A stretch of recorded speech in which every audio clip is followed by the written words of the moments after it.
നമസ്കാരം. മലയാളി വാർത്തയിലേക്ക് സ്വാഗതം. കരിവന്നൂർ ബാങ്ക് തട്ടിപ്പിനിരയായ നിക്ഷേപകർക്ക് പണം എങ്ങനെ തിരികെ കൊടുക്കാൻ കഴിയുമെന്നറിയാൻ താൻ നിയമോപദേശം തേടിയെന്ന പ്രധാനമന്ത്രി നരേന്ദ്രമോദി. 90 കോടി രൂപ ഉടൻ തന്നെ കൈമാറിയേക്കുമെന്ന റിപ്പോർട്ടുകളും പുറത്തുവരികയാണ്. കേരളത്തിൽ 300ഓളം സഹകരണ ബാങ്കുകൾ ഇടതുപക്ഷ നിയന്ത്രണത്തിലുണ്ട്. കരിവന്നൂർ സഹകരണ ബാങ്കിലേത് വലിയ കുറ്റകൃത്യമാണ്. പെൺമക്കളുടെ കല്യാണത്തിനും മറ്റുമുള്ള നിരവധി ആവശ്യങ്ങൾക്ക് പാവപ്പെട്ടവർക്ക് വളരെ കഷ്ടപ്പെട്ട് സ്വരുക്കൂട്ടിയെടുത്ത പണമാണ് ചിലർ തട്ടിയെടുത്തത്. കർഷകരുടെ കൂലിപ്പണി രുടെയും സമ്പത്താണ് നഷ്ടമായത്. കേരളത്തിലെ ഒരു ബാങ്കിൽ നിന്ന് തട്ടിയെടുത്ത, അതായത് കരിവന്നൂർ ബാങ്കിൽ നിന്ന് തട്ടിയെടുത്ത 90 കോടി രൂപ ഇഡി കണ്ടുകെട്ടി. ഇത് തട്ടിപ്പിനിരയായവർക്ക് എങ്ങനെ തിരികെ കൊടുക്കാമെന്നതിൽ ഞാൻ നിയമോപദേശം ആരാഞ്ഞിട്ടുണ്ട്. പണം ഏതു വിധേനയും അവർക്ക് മടക്കി നൽകാനാണ് ശ്രമം.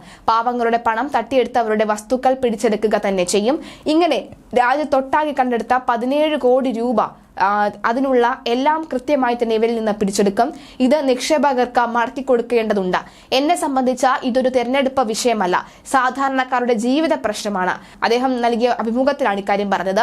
അഴിമതി വിരുദ്ധ നടപടികളുടെ പേരിൽ രാഷ്ട്രീയ നേട്ടങ്ങൾക്കായി ഇഡി അടക്കമുള്ള കേന്ദ്ര അന്വേഷണ ഏജൻസികളെ തന്റെ സർക്കാർ ദുരുപയോഗം ചെയ്യുകയാണ് എന്ന ആരോപണം മോദി നിഷേധിച്ചു.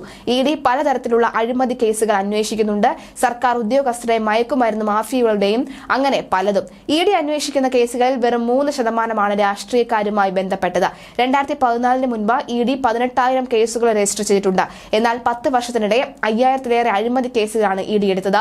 UPA കാലത്ത് വെറും 5000 കോടി രൂപയെ കണ്ടുകെട്ടിയിട്ടുള്ളൂ. എന്നാൽ 2014 ശേഷം ഇതുവരെയായി 1.5 ലക്ഷം കോടി രൂപ ഇഡി കണ്ടുകെട്ടി. ഇത് രാജ്യത്തിന്റെ സമ്പത്താണ്. ഇത് തെളിയിക്കുന്നത് ഇഡിയുടെ കാര്യക്ഷമതയും. അഴിമതി തടയണമെങ്കിൽ ഇത്തരം ഏജൻസികളെ സ്വതന്ത്രമായി വിടണം. അവർ അവരുടെ ജോലി ചെയ്യട്ടെ. അതിൽ രാഷ്ട്രീയക്കാർ ഇടപെടരുത്. ഇഡി തടയാൻ പ്രധാനമന്ത്രിക്ക് പോലും അധികാരമില്ല എന്നും അദ്ദേഹം കൂട്ടിച്ചേർത്തു.